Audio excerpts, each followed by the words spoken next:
We're going to start by taking some oil on our peppers. We'll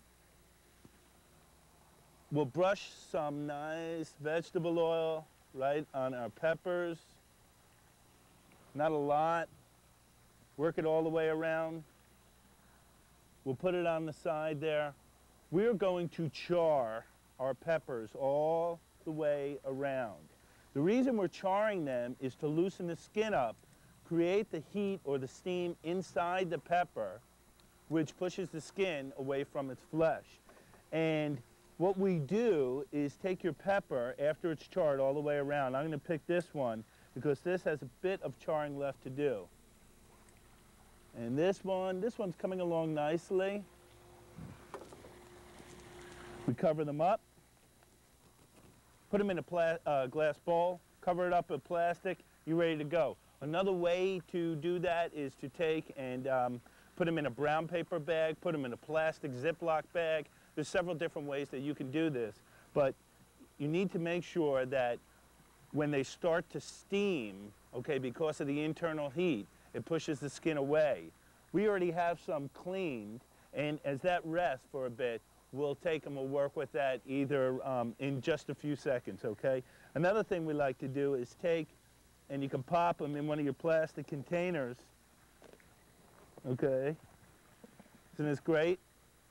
And I use these containers indoors, outdoors, all the way around. I have taken some red potatoes. Took and found maybe 10 red potatoes and cut them in half and then cut them in quarters. I blanched them in some boiling salted water, and actually the word blanch is wrong because we let them cook for about 4 minutes in boiling water once they came back up, just gently on the boil side, so that way they became tender, but they still held their appearance of being nice and nice together, okay? Now, we're going to take and skewer all our potatoes, and we've done that, and then we're going to grill these off. The marinade is a simple marinade. We put together some red pepper, some oil, vinegar, red wine vinegar, oil, and some chopped cilantro. And what I do in my bowl here is baste my potatoes just before I'm going to put them on. And we're going to grill these till they have a nice coating on the outside, and just as they start to coat, we will take and put a little salt and pepper on them. All right?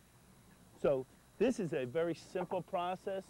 You can blanch your potatoes the day before, and then we're going to come back and put them in the marinade about 20 minutes before. Cilantro, scallion, another thing that you can add in there, scallions. Our fire, as it starts to absorb that oil, it starts to drip down, make sure that you take your potatoes, push them off to the side until your fire cools down just a bit, or you lose the flames, okay? Because otherwise what's going to happen is you're just going to make your potatoes, they're just going to have a dark, burnt flavor to them, all right? So move them off to the side, and yes, you do have to keep an eye what you're doing here. It's not something that you can take and throw right on there. Our next portion of our show is to finish up our beef tenderloin. Now, we have taken and pounded down our beef. It's butterflied out. We're going to season it with a little salt and pepper on the inside. And that's because we want to have that flavor on the inside. Our peppers, our roasted red peppers, and I'll show you how to get that skin off, have been roasted, skinned. We took all that charcoal color off of there, and we're going to fill our meat with that.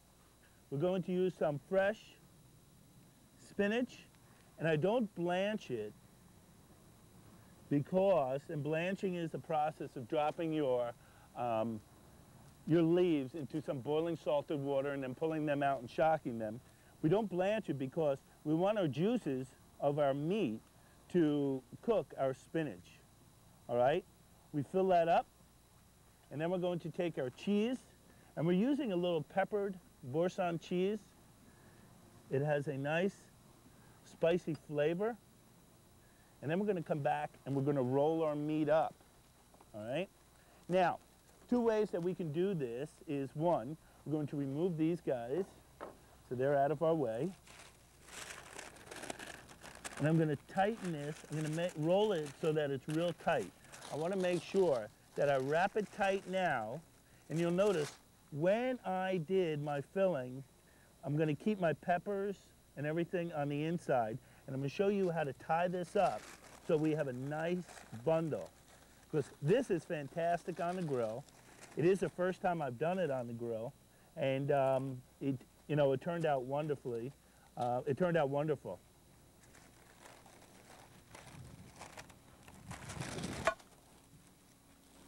The winds are stirring up. Okay? Now, I have about 2-3 foot piece of butcher's twine.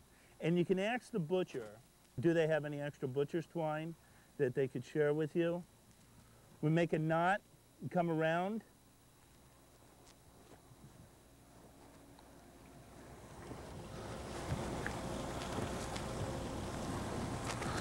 We're going to take our string, come under, pull it up. I'm going to pull it under our loop. Now, if you run into the problem that your filling starts to come out, just continue to push it in. Don't tighten everything up just yet. Tighten it as you get to each point. I'm going to show you how to wrap it all up. All right?